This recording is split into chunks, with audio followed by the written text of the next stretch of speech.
الله نور السماوات والأرض مثل huzur nashriat qilib internet proyektlar chiqarilish kitoblar bosuvida Tatar millatining kitoblari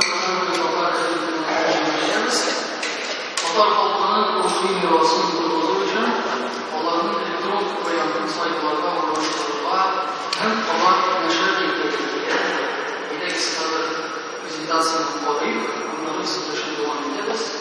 Boshlaymiz. Сегодня мы презентуем вам нашу новую продукцию. Во-первых, это новый сайт Бетюфильма, интернет-мадраса. Сайт для женщин, антисофтвер, электронная библиотека, дорогу, халяльный справочник, халяльный и сайт namaztime.com.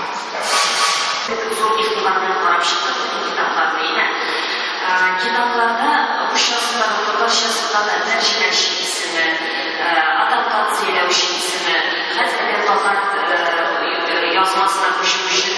Sizin düzeltmelermesinde de bu mahsus şlayı, dünyanın güçten gelmiştir. Gelişecek de şlayı ulaşan.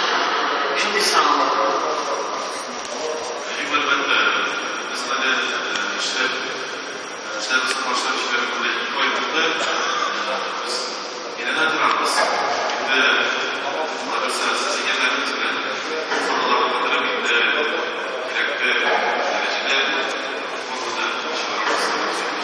Beytülhikme degan internet madrasa sayti u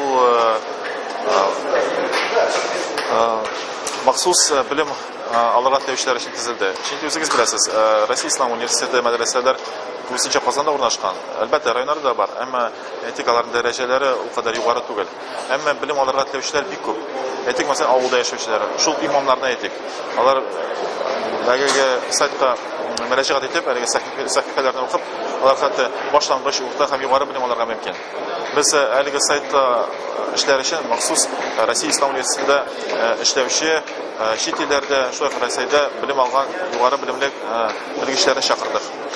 Ular yordam bilan biz endi haligi saytni o'stirib, bilimni taratmoqchi bo'lamiz. Bu proyektni qanchasini ochdi?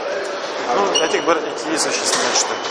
Şimdi ben bu indi gelecekte diniye nezarette elektron kitaplara üstünlük bire başlayacak degan chiqdi. Yo'q, biz bilasizmi, aytmayman. Bu bizning mirosimizni saqlab qoldirish uchun. Ammo kitoblarimiz bosimi bor va davom etishakmiz. Ya'ni bunda tub maqsad merosni saqlab qolmoq. Merosni saqlab qoluv ham kishilarga bilim berу. Chunki hozirgi vaqtda ko'p kishilarga talab etiladi. Radikallashgan, sektantlar barliqqa kelgan narsadan bilmovdan. Bizning tub maqsadimiz dars ideologiyani taratu, bizning Hanafiy mazhabimizni taratu, ham aqidani anlatu, dars anlatu. Tub maqsad shu.